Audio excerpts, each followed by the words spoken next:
All right, starting off the episode, guys, look at this right here. La Liga table. That's a beautiful Look, picture. it's a fantastic picture. Look at that. 8 points.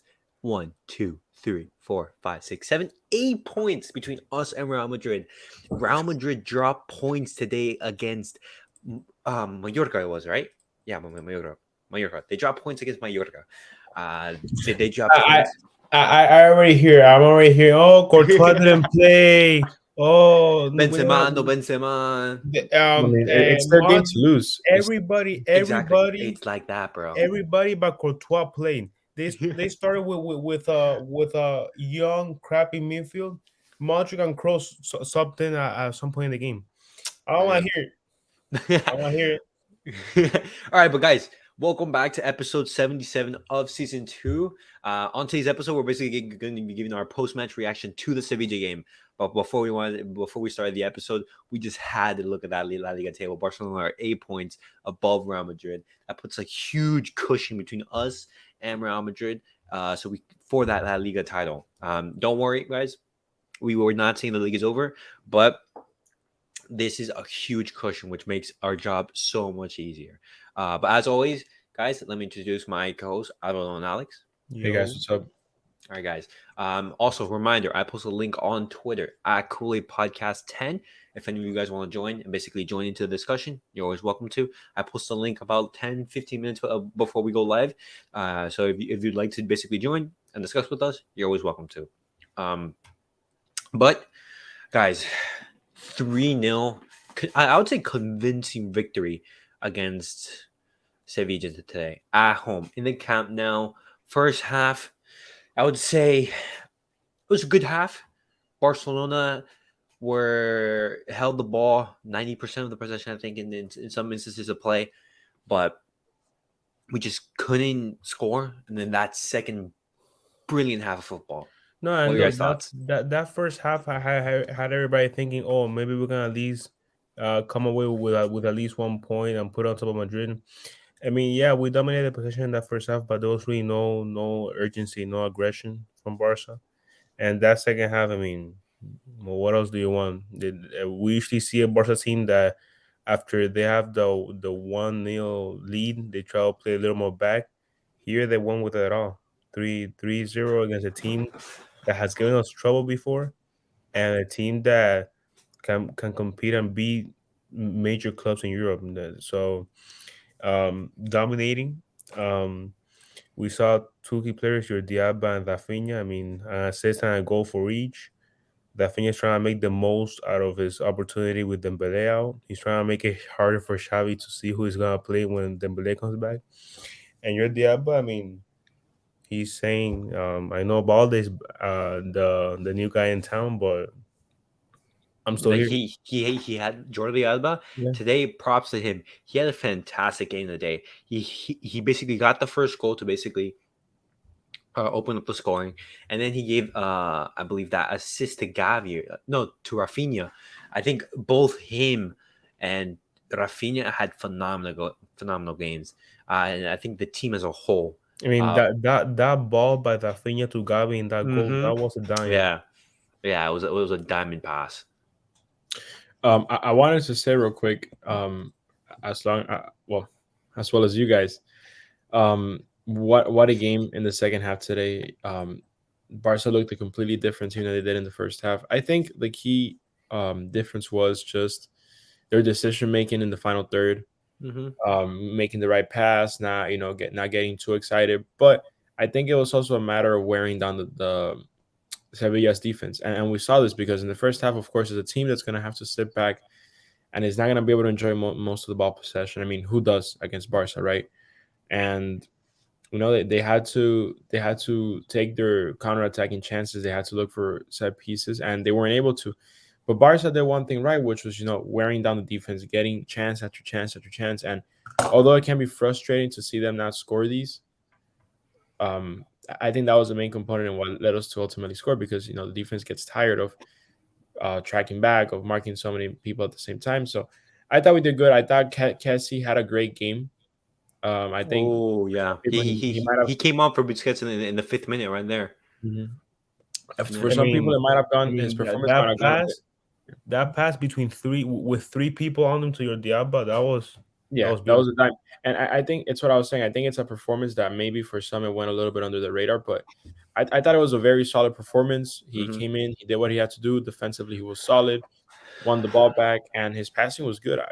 I've been someone who from the start always liked Kessie. I was just a little surprised, I guess you could say, that he wasn't getting as much playtime as I think deserves. But great performance from him. I didn't really follow up on the Busquets injury. I hope it's nothing that serious. Do you have any updates on that? I haven't seen anything like come up on social media just yet. But you saw in that action where he gets injured, his basically his foot gets stuck. And he basically like it twists a little bit. Um, it's most likely gonna be a sprain because you saw him like hobbling um, off the pitch. But we're gonna have to see because we have a huge game against Manchester United and Villareal this weekend, and we're gonna need Busquets. But Kessie had a very good cameo. I thought Kessie played really well. He got the assist overall. He partnered up De Jong. But guys, this is the lineup that Barcelona started with. Fantastic to see some consistency from Xavi right now.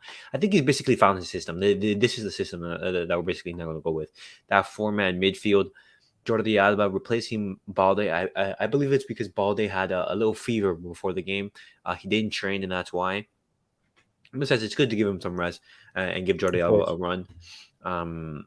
But I thought the whole defense as a whole played phenomenal. I thought Christensen had a fantastic game.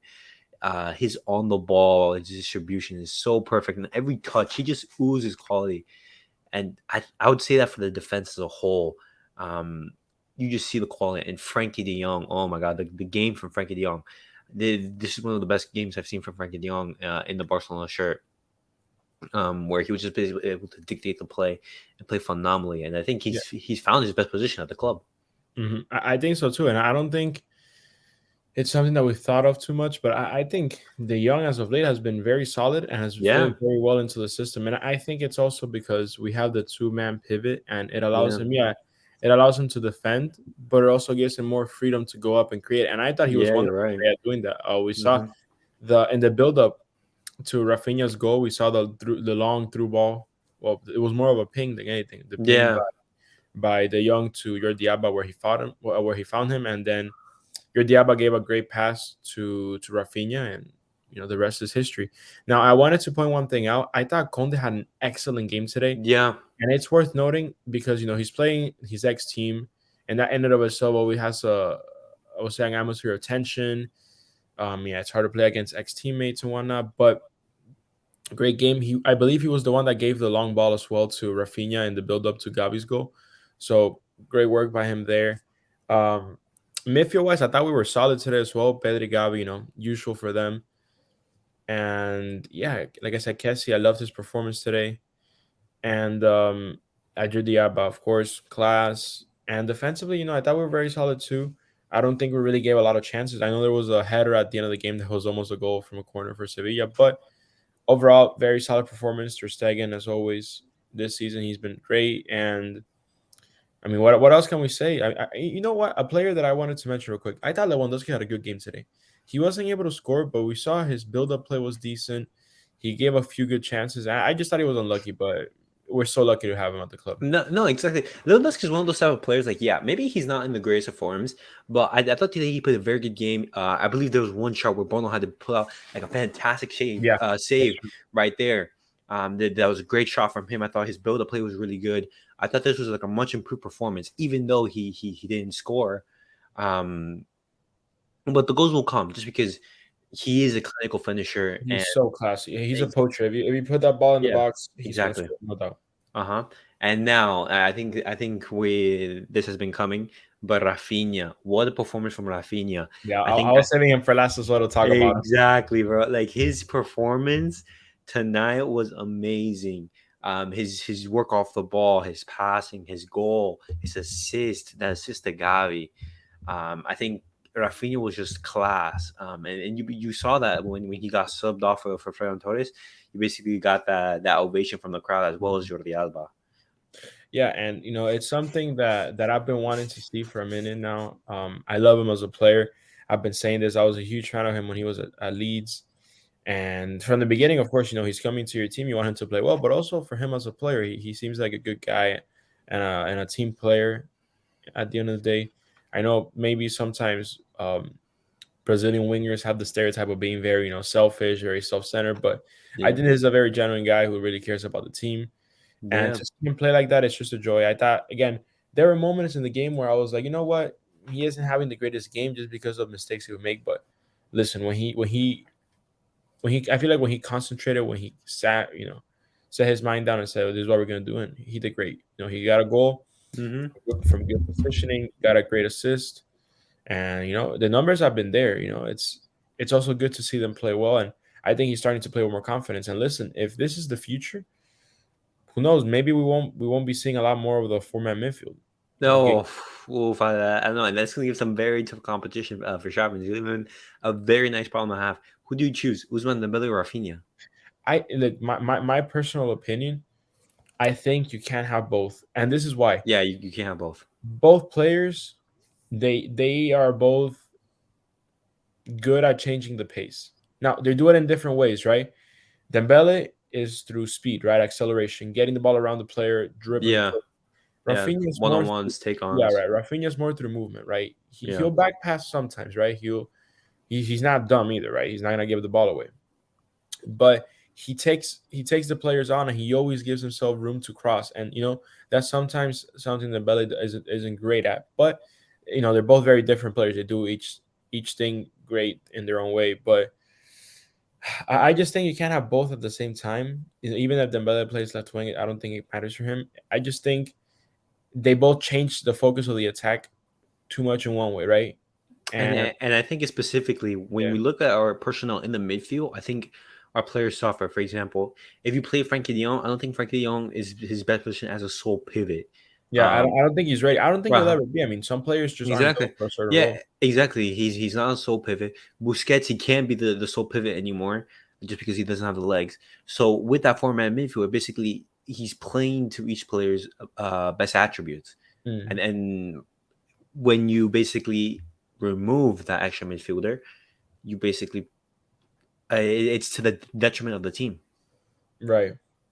But listen, if I'm Xavi, if I'm Laporta, I would look at these performances, and I would say, listen, when we needed Rafinha the most, this is what he did. Exactly. Right? Dembele was injured. He was your star man for this many matches. Rafinha came in after being in poor form and has been putting up, I say, pretty quality performances. So maybe don't Fantastic jump. performances. Yeah, right. Then that makes me think, hey, don't jump the gun and sell him in the summer, right? He could be a guy, even if he's not a starter. It's squad depth. No, I don't think even in the summer we were going to sell him because you pay 60 million for him. I think the same for Ferran Torres. Like even though he's not good now, I think we're going to have patience with him. Just because, Yeah, well, first of all, we paid they're 50 all million. talented player. Exactly. They're talented players, 50 million, and on top of that, they're very young. They're young too. They have time. Um, but how would you rate this game? Well, I'll let Alvaro give his opinion on this one real quick. Okay. First of all, before we get to that, I must say, um, I still think that in the summer, if it comes to deciding between Dembele and Rafinha, I think Dembele still has the edge. Okay. Even though I mean they're different players, and Rafinha has shown a lot. Like you say, it's a great problem to have. Maybe Laporta and Alemani feel inclined to keep him, and Xavi too. They inclined to keep both. We'll see, but I still think that we'll see how long Dembele is out for, and we'll see how he performs when he gets back. Rafinha was class today, and let's see if he can continue with that. That helps take off some pressure from Lewandowski, who continues to get back into shape. But we'll see. But regarding today's match, I'm gonna give it an 8.5 or 8.5. close to a 9. I mean, what else can you ask for? 3-0 at home against a tough opponent Uh-huh. after Madrid. Because like I know players say that they don't look too much into results. I know every Barca player saw that Madrid game today and they were like, Yeah. we have to win. Exactly. So 3-0, you can't ask for much more domination than that. I mean, Not one or two, three. Mhm, That's three solid goals. Yeah, So yeah, 8.59. 8.5, and your man of the match, I'm gonna say Rafinha Rafinha. because first of all, people don't realize how much he needed a game like this. People, That's a good you're point. what happened? That's a very good Your point. Diaba had a monster game. We both know that we all know that he's not gonna be back. Uh-huh. But Rafinha needed a game like this as a statement game. Mhm. That ball was a dime to Gavi. Yes, his goal was a tap in. He was still very much involved in the offense. He needs to be the offense because Lewandowski, they're using him more as like as a target man, and he has to do that as he gets back into shape, so that the offense has to continue to run as much as possible through Rafinha until Lewandowski gets back to form. And I mean, I think he was the man of the match there. Alex. Um, before I give my match rating real quick, I wanted to say I don't think necessarily we have to run the offense through Rafinha. I just think it's good to have a good change of pace, whether that be Rafinha or Dembele, which is why it may seem like they are the central focus, but they're more of the catalyst, right? They're more of what makes the attack go. I would still say Lewandowski is the focus. You know, there's no striker like him in Spain right now. I mean, Benzema, sure, but he's just such a talented forward, and he's such a poacher. If you put that ball in the box, it's gonna go in. No, and that's why I said right now, Lewandowski. We Right. see him, I don't think he's at his best form. He's not 2020 Lewandowski right now, but and either still, way, remember that we don't have a three-man offense anymore. We have two that's up true. top and four in the middle. So we Yeah. need the two up top to be more involved that they will be with three. Mhm. Yeah. So But that's what I'm listen, saying. the Lewandowski goals are still coming. He scored the game before this, and I have faith he's gonna be important either way. He'll be fine. But He's yeah, Lewandowski is him. He's shown it. 5 goals in 9 minutes. That's gotta count for something, right? Yeah, class. But yeah, real quick, my match rating would be a 9, just because 9. total domination. Was it me that predicted the 3-0? Yeah, you predicted the 3-0. Right. So we heard it Props to here. We him. heard it here. Props, I got the goal scorers wrong, props. um, but yeah. So exactly 9.9 point performance. You know, it's very hard to give a 10. And there were moments, offensively we weren't there, but dominated, got 3 goals, kept a clean sheet. That's 9 in my books. Uh-huh. And look, before Elias goes, I'm gonna leave it at Uh-huh. this: Uh-huh. an 8 point lead in a league where how Right. things look right now. Wait, I'm not asking you that question. I'm gonna ask you that question. I'm gonna bring this up. Basically, okay. I'm gonna go first, and then I'm gonna ask you this question. Um, so my match rating was a 9, just because, as Alex said, I think we did everything right. We basically scored 3 goals in the first half. It's extremely difficult to give the 10. A 10 is like a perfect performance. Like, you wouldn't say anything wrong. I was saying the first half we were a little bit slow. We did dominate, but we weren't able to basically put Sevilla to the sword. But you felt like the goal was coming.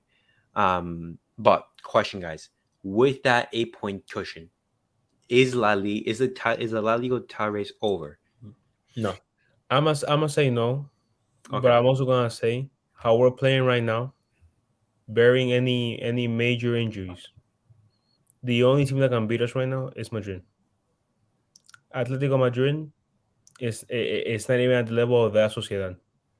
Teams like that right now, how things stand, they're not beating us. Okay. And I don't see us dropping 3 games to give Madrid leeway into the race. That classical game, I think it's in March, right? Yeah, but keep in mind, there's still 18 games left in the And season. that's what I'm saying.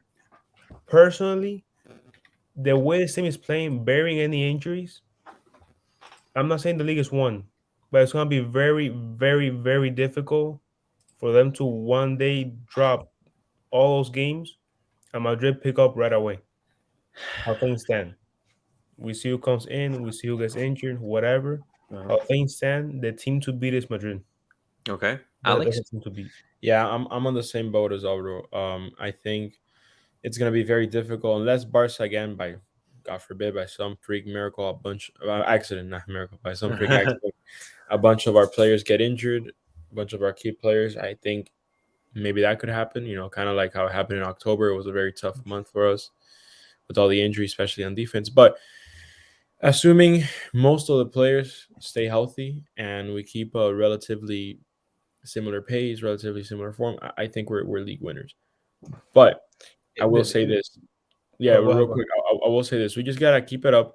And remember, Madrid, they're no bums. They're a great team, and they still have a lot of fight. There's still a long way for the season to go. 18 games is a lot. So we gotta go there with a good mindset, and hopefully, if we keep winning, we'll just have a good margin at the end of the season where we can rest our players and comfortably win. Uh-huh. I must say before you go, I must say Yeah. this. This team has been put through a lot since like now January after the World Cup. Uh-huh. They have played 3 games. I mean, this is a week that they played 3 games in the span of a week. Yeah. They have played shorthanded. They have played on the road against tough opponents. They have played at home against tough opponents. Like today, they've dominated. Yeah. That defense is a brick wall right now. Brick They wall. have the best. They have the best goal in La Liga, and arguably right now, the best in the top three in the top class of Europe. Ter Stegen. That midfield dominates the game, and that the attack that's a little fragile is getting the job done. That team has been through a lot. They're getting healthier. Yes, we have Dembele out. Everybody else is coming back to form. If that team continues to roll, and Madrid slips up one more time, that's all I'm gonna say. I'm not Yeah. saying that it's one, but it's gonna be very difficult for a Madrid team to come back all that. All right. All right. Very interesting. All right, guys. That was it for today's episode. Put in the comments. Is the title race over? I want to hear your thoughts. Do you basically think, hey, 8 points that Real Madrid can't basically come back for them, or are you the mindset, hey guys, Real Madrid can come back for them with the La Liga title race isn't over? What do you think? But as always, guys, I post a link on Twitter, Kool-Aid Podcast 10. Just click on the link on the Twitter link on the StreamYard link, and you basically are able to join if you basically want to discuss with us. But as always, guys, like, subscribe, and comment. We'll see you guys all on the next episode, guys.